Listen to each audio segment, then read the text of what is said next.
we were supposed to be 3 people here today at this talk. One could not make it. Her name is Dorothy Iannone, but we are going to have her on the phone. Dorothy Iannone is an artist. I will not be very kind. I will reveal her age, which usually you're not supposed to do with ladies. She's 75, and she felt a little sick. She didn't want to take the plane today, so unfortunately she's not here, but she's at home, and we're going to talk to her on the phone. The topic of this conversation is art and age, and I guess the reason why I'm here to moderate it or to have this conversation is that I recently curated a show at the new museum that it's called Younger Than Jesus. It's an exhibition that brings together 50 artists from all over the world, and all the artists are born around 1980, and so they're all younger than 33, which was Jesus' age when he died. The idea for the show was to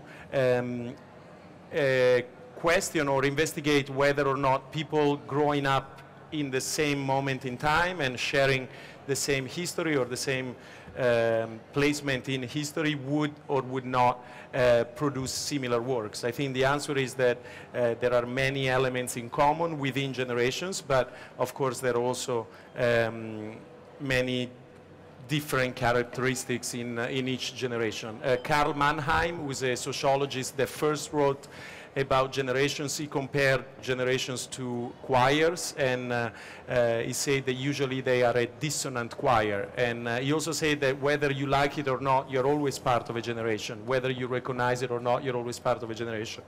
Stephen G. Rhodes is an artist born in 1977, living in LA, and he's one of the artists that is part of the exhibition, and I'm sure he completely disagrees with everything I say. And we'll talk with him at length about his perception of whether belonging or not to a generation, and whether or not art has a direct relationship with age, meaning both biographical age and age as a moment in time. I think because of logistics reasons, we'll talk to Dorothy Iannone first. It's a little complicated to have her part of the conversation, so it's probably going to be more an interview between me and her on the phone, and then we will discuss here. I don't know how many of you are familiar with the work of Dorothy Iannone. She's the beautiful lady that you see behind me. This is a picture that was taken, I think, around 1957 or 58. The guy in the background is Red Grooms, and this was in her studio, and that's a painting by her in the background. Dorothy Iannone became initially more famous as the lover of Dieter Roth, and as he often, unfortunately, happens for great women artists, they usually become more famous for being the partner of a male artist, and then they go on to make a name for themselves. So actually, Dorothy became Dieter Roth's lover in 1967 when he met him in Iceland, and ever since, actually, she made beautiful works about herself and about also her relationship with Dorothy. On many levels, she kind of completely turned upside down the relationship between artist and muse. Usually is a man who has a muse, and instead Dorothy transformed Dieter into her own muse, and she made beautiful paintings like this that you see from the 70s about their erotic relationship. She made these sort of crossover between beatnik and Fluxus and psychedelic manifestos of feminism. In 1975, she realized a video in which she masturbates and gives herself an orgasm, and I always like to think of that piece as an answer to Vito Acconci's own private and orgasms. And in 1976, she realized a beautiful piece that it's called an orgasm box, which is, unfortunately, I don't have a picture, but oh, no, I do have it. It's this piece here, which is a sculpture, again, a sort of very trippy sculpture slash painting that includes, somebody's calling this phone. Sorry, I'll put it. Anyway, and this sculpture includes a video of Dorothy, let's say, playing with herself. Dorothy had a recent and sudden return to fame after many years of obscurity.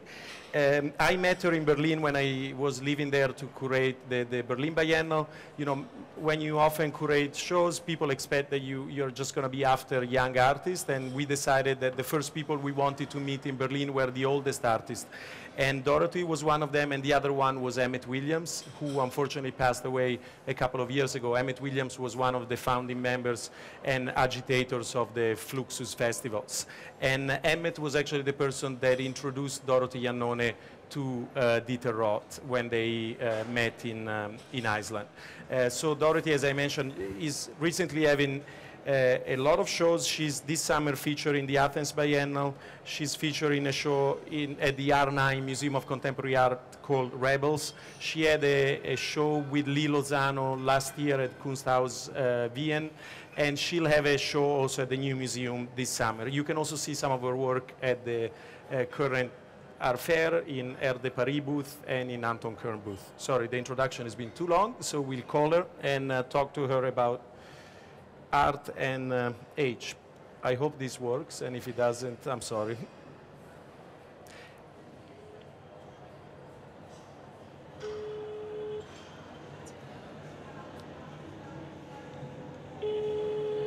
Hello? Hi, Dorothy. Yes, Massimiliano. Can you hear me? Yes, I hear you fine. Can everybody hear her? I think this... Sorry, so Dorothy, you are on the air and everybody can hear you. I just gave a short introduction about you, saying terrible things. And we show some dirty pictures you painted. Which ones did you show? We show the orgasm box. Yeah. And then we show I Begin to Feel Free. Yeah. And then we show your the next great moment in history is ours. And then we show the picture of you with red grooms. Right. And so now here we are. You know, the topic of the conversation is art and age. And you know, of course, we decided to invite you because you know, I think you are the oldest and the kinkiest artist I know. So the oldest and the youngest at the same time. There is also a funny coincidence, speaking of art and age, that this year is the 40th anniversary of a big scandal that you were involved with. There was something that happened in Switzerland in 1969 at the Bern Kunsthalle, where Harald Zeman was the curator. Right. You were invited in an exhibition called Friends, and Right. something happened there, and maybe you want to talk about what happened then. Okay. And that was also in the springtime. It was spring, yes. 69, yeah. Well, 4 Swiss artists were living in Düsseldorf at the time, and they were all friends. Dieter Rhodes, and Daniel Spöring, Karl Gerster, and Andre Tompkins. And they were invited to have an exhibition at the Wien Kunsthalle. They decided to call it Friends Exhibition, and they also decided they would invite their friends. So it would be a show not only of their work, but also of friends of theirs. So each one invited whoever they wanted, as many, 6, 9, 12. But Dieter Roth, he invited only 2, me and Emmett Williams, because he said he wanted to show the intense relationship between us, between himself and Emmett, and between himself and me. And shortly before the opening, it was decided that they must censor my work because of the genitalia. And almost everyone was agreed that this was pornography, and that pornography is against the law, and it would be violating the mores of the community. So it was right that it had to be censored.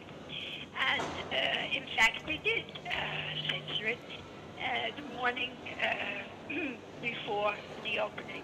And they removed, in fact, they removed it. What they didn't think was right to show the public.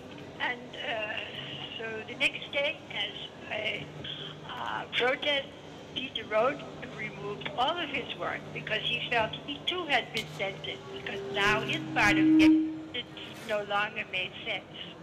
So that's basically what happened there in Bern.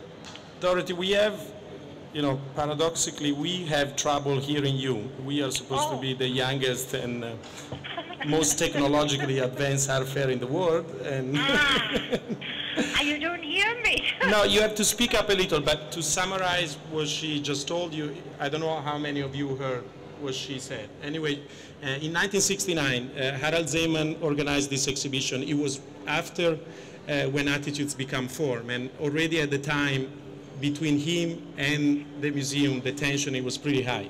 He organized this exhibition called Friends, and among the many artists were Daniel Sperry and also Dieter Roth. Each artist was invited to invite their friends, and Dieter invited Dorothy Iannone and Emmett Williams. Dorothy's work were obviously very explicit, and the president of the institution demanded that either the genitals, the genitals would have to be covered with black tape.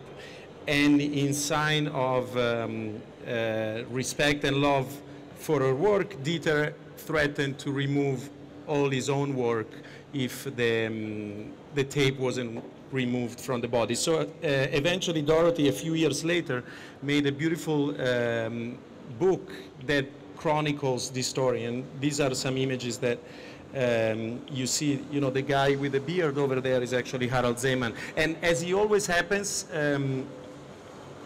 whenever Dorothy is drawing people, she always exposes the genital. I don't know where that fixation come from, but so did eventually the show open, Dorothy? Well, the show opened, but actually they removed my work before the opening. They removed it completely. So, and so it did open in the evening, late afternoon, but without my work. And the next morning, Dieter removed all of his as a protest.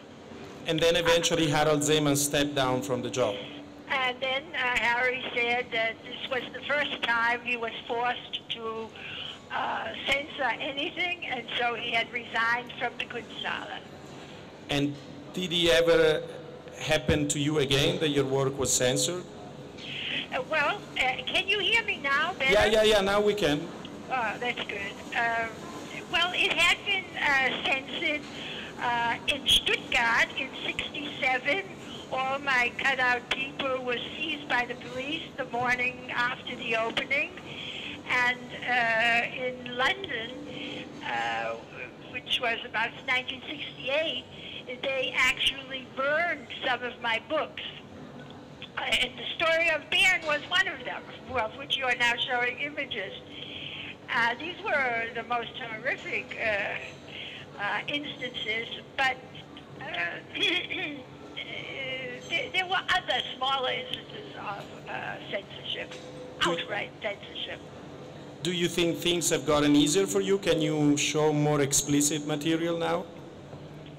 Yes, there has been a change. That's true. Although you have to wonder, I'm not completely sure that genitalia is so completely accepted.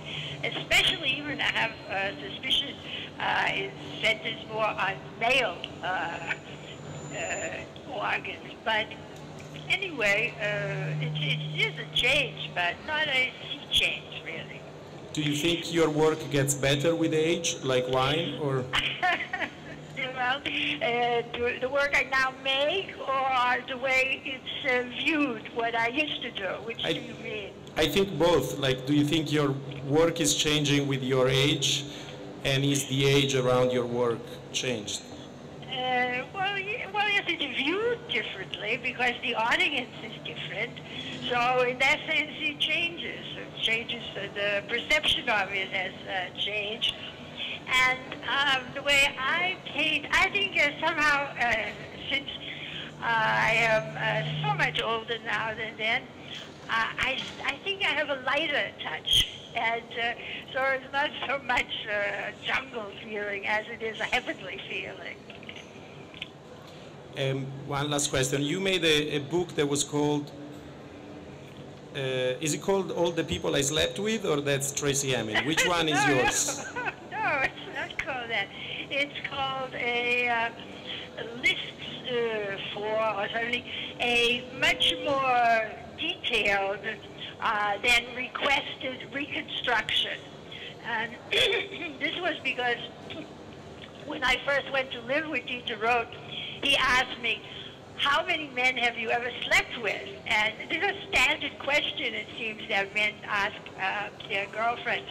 And I said, whoa, now I have to think and make a list, because all the years I was married, for 8 years, I never thought of it and never slept with anyone else, so I have to go back those years.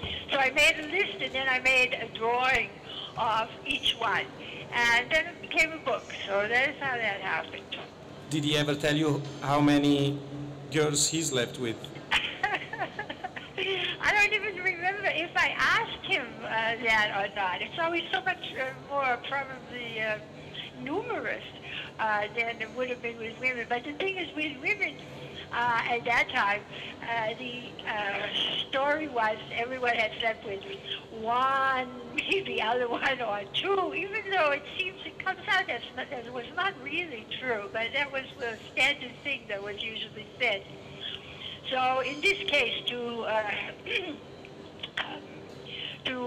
list perhaps 30 actually, that was rather audacious. Okay, Dorothy, I think that's it, because it's a little complicated to talk. We have a device that seems to be like a Shiite building. And so we'll say goodbye, and now we'll continue the conversation with Stephen. So thank you so much, unless there are questions from the audience. But yes, no, all right. Yeah, ciao. okay, thank you. Ciao, ciao. Ciao. Sorry. I don't know how much you could hear, but it's always nice talking to her. So, so maybe now we'll talk with Stephen, and I think the tone is going to be pretty different, unless you want to tell us how many people you slept with so far. Now, so let's, are you? Now, Stephen has also a piece in Statements at the fair, and quite interesting. I think it's a piece that takes inspiration, or anyway deals with some films in which Yul Brynner acted. And funny enough, both films are one from 1956 and the other one from 1959. So they are both works that predate even your birth. And you know, I'm always fascinated. Another thing that Karl Mannheim writes in his essay about generation, he says that each generation shapes the future, but also rewrites history. You know, generations teach us how to envision the future, but also they sort of create a selective memory, and they teach us how to rewrite the past. So I'm always curious when young artists you know, reach back to the past for inspiration. And so I first of all wanted to ask you why Yul Brynner and why these two movies in particular. Well, yeah, Yul Brynner, this follows a series of works in which I'm basically taking period films in particular and kind of violating and kind of negating and destructing them. So Yul Brynner happened to appear in a lot of these kind of potboiler period films. But also, I mean, the project is also revolves around his stage appearances for The King and I before he went into his film career. And then at the end, once his film career ended, he went back to the stage to do The King and I, which he did 4,626 times. So it's about these two, his participation across these two mediums. Yeah, and the films, Yul Brynner's both in The King and I. There's actually, in the film version of The King and I took this one scene that's a Siamese reimagining Uncle Tom's Cabin, and then also Yul Brynner and The Sound and the Fury, and the cinematic adaptation of The Sound and the Fury, which is probably the most impossible novel to transfer into a film. So yeah, they're both kind of dealing with deep history, deep South traumas, and kind of mediated in these kind of fucked up ways in the films. You often make use of literary sources, or anyway novels or stories. Is there a particular reason? Is it that's how you start a piece? You start from texts, and then yeah, I mean, there's definitely always a lot of literary sources, texts, in addition to real history. That's impossible to kind of apprehend, but that's the way all the work has been. It's always kind of also working with art history. So I mean, there's we would probably notice a very Bruce Nauman is pretty evident in that video. So yeah, I think in my work it's always this kind of collaboration with the past, with the dead. I like to think of it as the undead, and a kind of collaboration, conversation, but also kind of negation in that process too. do you think of yourself as a young artist? Like one of the premises for the show at the new museum in which your work is featured is, on one hand, that many great artists, you mentioned Nauman, did amazing work in the very early phase of their career. And anybody could list from Matthew Barney to Richard Serra to Eva Esse to, I don't know, hundreds of people that did their breakthrough around 28 and 30. On the other hand, there is a lot of patronizing assumptions about young artists. And so I would like to know if you think of yourself as a young artist, and do you think you're making your best work now, or? No. Yeah, I mean, of course, I'm still younger than Jesus, so it's hard to quantify that. But yeah, I mean, obviously, in the scope of things, I mean, I hope to continue to make work. I mean, I obviously will. Yeah, I don't know. Yeah, I guess I'm young. Do you have a do you have a group of peers? Once when I was working on the show, I accidentally met Richard Serra at a dinner, and I told him about the idea of the show. And first of all, he shocked me because he said, "Oh yeah, of course, I used to measure up to Jesus when I was a kid. I thought like if I hadn't achieved a few things by the age of 33, I would stop making work," which I thought it was mind-blowing and at the same time quite sincere. On the other hand, he said, that he had an ideal public. There was basically 5 or 6 friends. They were like Terry Riley, Eva Esse, and a very tight community of peers that some of them were his neighbors, some of others were like ideal viewers of his work. So he wasn't really saying that he made work for his own generation, but he made work for a very tight community, and he was telling me of how crucial that community was. Is there anything like that? Do you make work for your peers? Do you make work Sure, yeah, for the fair? Do you make work? No, I don't make work for the fair. I mean, I have to in this case, but I mean, yeah, I mean, in my work, I'm also doing this kind of, in the film, it's always kind of involving having other artists kind of, forced them to participate in these ridiculous performances for camera. So, I mean, it's definitely important to have peers, and, but they're peers, but they're also assholes. I mean, I can't really say it's quite a utopian Do you think community. your work belongs to this age, whatever this age is, or? What's this age? This age that we're living in, or do you think it's an expression of it? Is it a symptom? Is it? Do you think of, because that's another big question. Everybody assumes that art should transcend time somehow, but then we look at artworks to discover something about our times. So do you think your work belongs to this time? Or I think it's important. I mean, I think that's always a challenge and it's important to reflect what's happening in the times. Yeah, I mean, because I'd like to think of having some kind of political responsibility, but in my work in particular, I'm also doing this kind of backwards, retarded, time traveling thing. So it's both out of time and in time, but it's always important to reflect the time. I mean, I can't really judge whether or not I'm successfully doing that, but I mean, I try to at least be in the conversation. You say the P word, the politics. That one of your most successful pieces was presented in New Orleans. Well, I don't know if it was one of your most successful, but one of your most discussed pieces was presented in New Orleans, and it was a piece about elections in America, which, you know, they happen to be timely this time, but they've been quite untimely in other occasions. Do you want to maybe speak about how you think your work can be or is political, and in which ways he tries to address the current events, or anyway the times we live in? I mean, there's a politic in the work insofar as there's an idea about an articulation of time,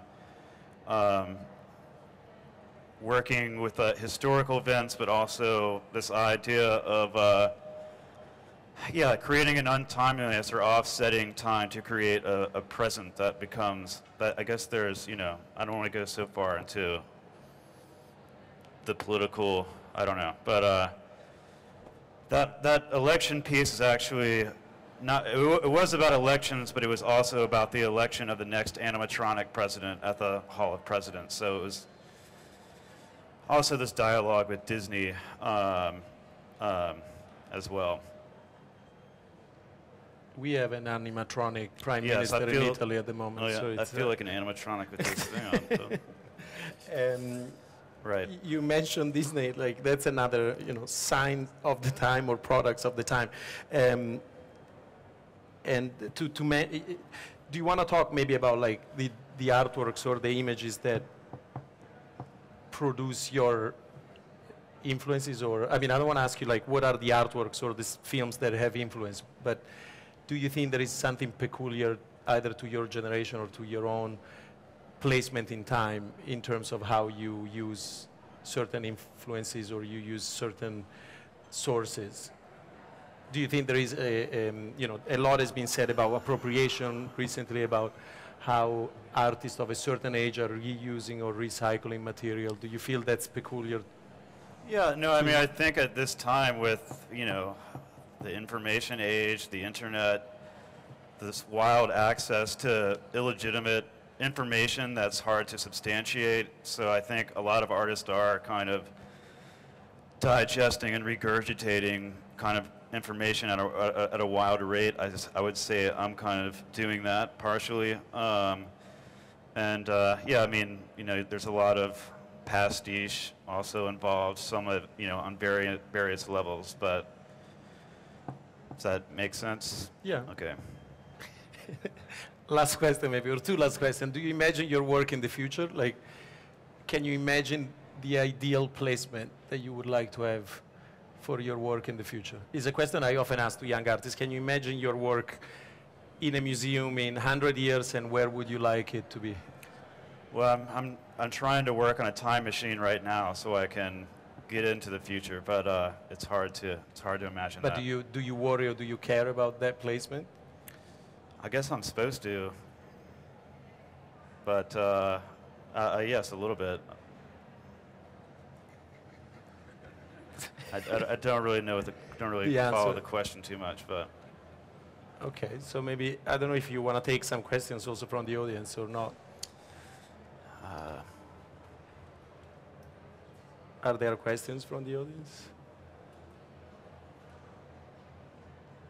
About age? We can also call Dorothy if you want.